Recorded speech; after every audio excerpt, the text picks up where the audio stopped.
What if the truth was never meant to be hidden, but simply feared? Hello, and welcome to the story of me and you. I'm so grateful to have you with us today. What you're about to hear is not just a story, it's a whisper from the shadows of truth, a voice echoing from the edge of science, mystery, and courage. This is a tale about a man who chose to speak, not because he wanted attention, but because he couldn't bear the silence anymore. Sometimes the truth has a heartbeat.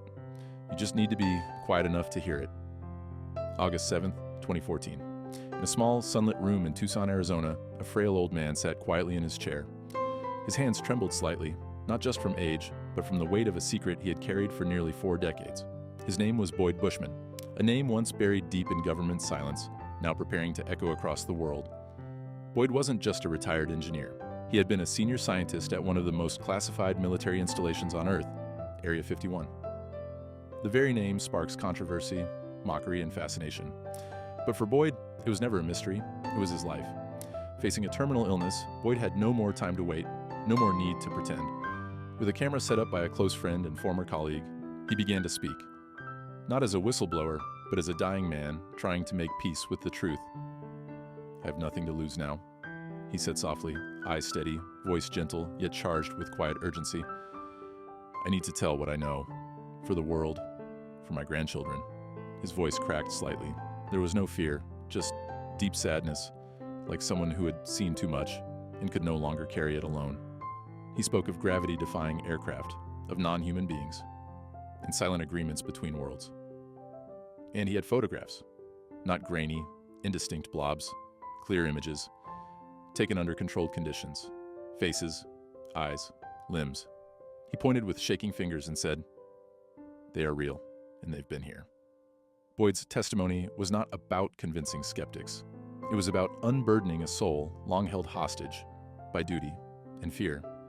His eyes, old yet burning with conviction, seemed to plead, "Don't let this die with me." And maybe, just maybe, this is where our story truly begins. Not in a lab, not in a desert, but in the quiet courage of a man with nothing left to lose and everything to give. The desert doesn't just hide secrets, it teaches men how to keep them. The year was 1979. A younger Boyd Bushman, full of ideas and relentless curiosity, walked through the iron gates of Groom Lake for the first time. The base wasn't just guarded by fences, it was guarded by silence. Security clearances were so high, even your own shadow wasn't trusted. The heat of the Nevada desert was harsh, but the real pressure came from what lay underground.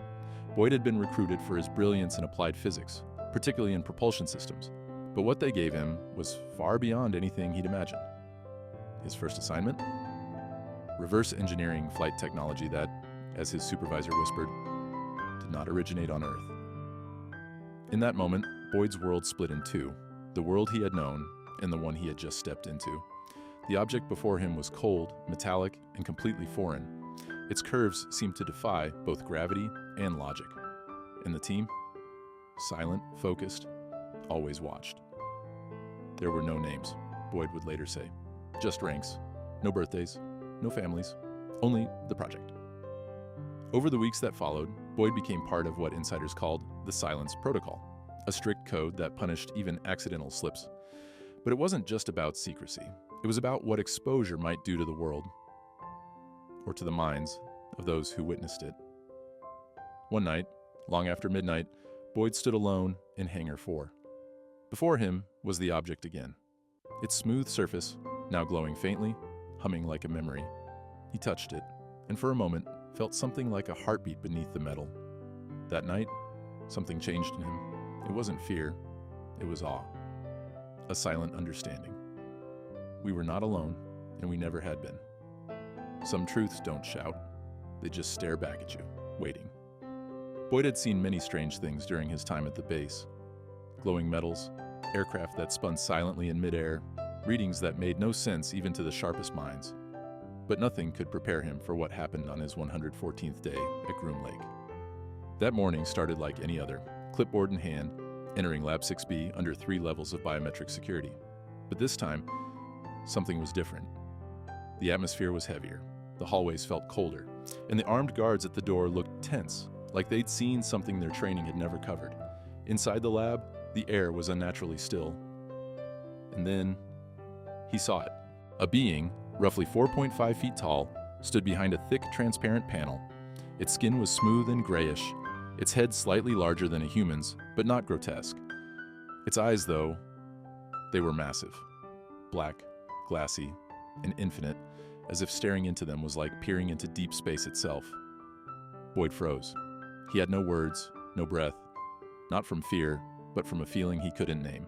Something primal, something ancient. The being tilted its head slightly, almost with curiosity. Then, without moving its lips, Boyd heard a voice, not in the air, but inside his mind. "You do not need to be afraid." The voice was calm, gentle. It felt oddly familiar, like remembering a lullaby from a forgotten childhood. He later described it as a warmth I hadn't felt in years, like someone had lit a candle in the coldest room of my soul. That brief encounter lasted only 4 minutes. No data was recorded, no questions were asked, and yet, Boyd walked out of Lab 6B that day no longer the same man. Because once you've looked into those eyes, the world doesn't look the same anymore. Understanding doesn't always come through language. Sometimes it comes through stillness. After that first encounter, nothing at Groom Lake felt the same. The labs were still cold, the protocols still rigid. But for Boyd, something had shifted. The silence now had a voice. Over the next few months, Boyd was quietly assigned to a classified subproject known internally as Echo Bridge. His new role wasn't about reverse engineering anymore. It was about interaction, communication, trust. He wasn't told why he was chosen. Maybe it was his calm demeanor, or his capacity to listen without judgment. Maybe the being itself had chosen him. They called the entity J-Rod, a nickname, informal, almost humanizing. But Boyd never referred to him that way. To Boyd, it wasn't an object or a specimen, it was someone. Their exchanges were wordless but deep. Through telepathic impressions, Boyd began to receive fragments, images, sensations, even emotions. Glimpses of a civilization far away, torn apart by its own brilliance. A planet that once looked like Earth, now barren and pale, orbiting a dying sun.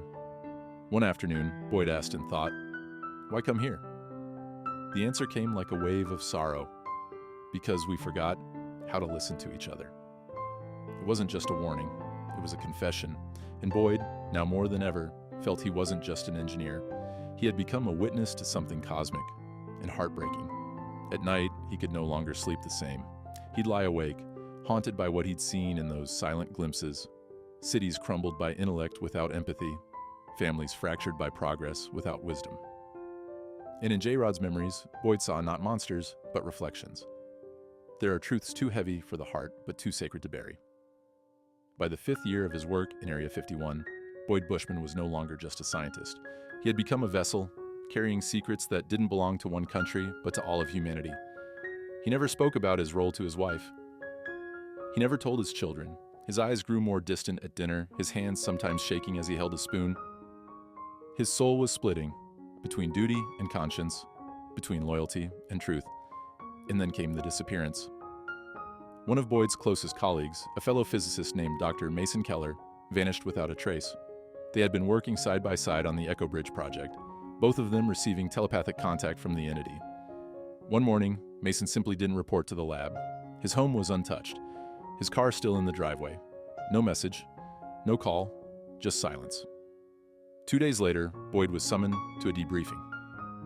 Inside a windowless room, a man in a dark suit asked him one question. "Have you shared anything with anyone?" Boyd didn't answer. He didn't have to. The air was thick with warning. Not just for him, but for his family, his life. That night, as he sat alone on his porch in Tucson, Boyd stared up at the stars, not with wonder, but with anguish. Somewhere in that black ocean above, J-Rod's people still drifted, searching for connection. And down here, the only thing humans seemed to master was division.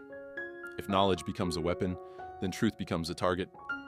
He realized then, his silence wasn't protecting the world anymore. It was betraying it. Underscore, underscore, underscore, underscore, underscore, underscore, underscore, underscore, underscore, underscore, underscore, underscore, underscore, underscore, underscore, underscore. If I must vanish, let it be with my truth, echoing in someone else's soul. Boyd knew he was being watched. Ever since Mason Keller disappeared, the air around him had changed. Conversations were shorter, smiles tighter. His access was slowly reduced. Lab reports were redacted. Even his lunch breaks felt monitored. But cancer doesn't wait. And Boyd knew his time was slipping through his fingers like sand. That's when he made a choice. He bought a secondhand camcorder from a local store in Tucson. Nothing fancy, just enough to record a voice, a truth, a man. In the quiet of his study, late at night, he began to speak. Not as a scientist, not as a government worker, but as a grandfather, a witness, a soul refusing to let the light die. "I may not live long enough to see what this means," he whispered to the lens, "but someone must." Night after night, he told the camera everything. His first day at Groom Lake, the telepathic contact, the being he once feared and now missed like an old friend. He showed drawings, photographs, even the image of J-Rod's face, which he had sketched from memory, carefully, respectfully. But he didn't speak with anger. He spoke with grief, with love. Love for a world that, despite its ignorance and cruelty, deserved the chance to awaken. "I'm not breaking an oath. I am fulfilling a greater one. The one I made to my own heart." When he finished the last tape, he labeled it, "To those who are ready." Then he locked it in a wooden chest, along with the photos, and a note. "Don't be afraid of what you see. Be afraid of never asking why it was hidden. Sometimes, the moment you tell the truth is the moment you disappear." Boyd didn't go public all at once. At first, he sent just one tape to a young independent filmmaker who had once interviewed him for a documentary on military propulsion systems. The man's name was Evan, and he remembered Boyd not just as a brilliant mind, but as someone who looked like he was carrying the weight of another world. The package arrived without a return address. Inside was a tape, a short handwritten letter, and a single sentence. "Tell it only when you're ready to be changed." Evan hesitated for days. Then, one night, he pressed play. What he saw shattered him. The calmness in Boyd's voice, the tremble in his hands, the sincerity in his eyes. It wasn't madness. It was mourning. The mourning of a man who had carried too much for too long. The footage didn't just show evidence. It showed intention, purpose, love. Evan uploaded a small excerpt anonymously. Just 3 minutes. Within days, it spread. Forums, alternative news sites. Then mainstream media began to whisper. But with attention came something else. Interference. His email was hacked. His home was broken into. He received calls without voices, full of static and silence. And just 3 weeks later, Boyd called Evan one last time. "You've done what I couldn't," Boyd said softly. "But be careful. They don't erase truth. They erase the people who carry it." That was the last time Evan heard his voice. A week later, Boyd Bushman passed away. Peacefully, but not quietly, because by then, the spark had spread. "Truth," Evan wrote in his journal, "has a pulse, and someone, somewhere, will always hear it." Underscore, underscore, underscore, underscore, underscore, underscore, underscore, underscore, underscore, underscore, underscore, underscore, underscore, underscore, underscore, underscore. The stars were never empty. We were just too loud to hear them. Boyd Bushman is gone, but what he carried remains. In the years following the leaked tapes, whispers became questions, questions became movements. New scientists, engineers, and dreamers began to rethink what was possible. And somewhere, across late-night dorm rooms, quiet libraries, and basement studios, a generation began to awaken. They didn't see Boyd as a conspiracy figure. They saw him as a messenger, a man who dared to feel compassion across galaxies, a scientist who chose heart over silence.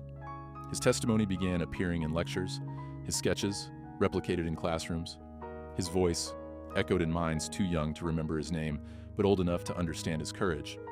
What mattered was not just that aliens might exist. What mattered was what they reminded us.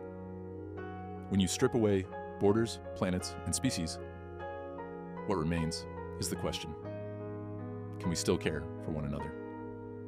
Boyd's final message, hidden in the last tape, wasn't about UFOs. It was about Earth. "We've been waiting for contact," he said, "but maybe we were the ones who needed to make it, with ourselves first." And that is the legacy. Not fear, not exposure, but awakening.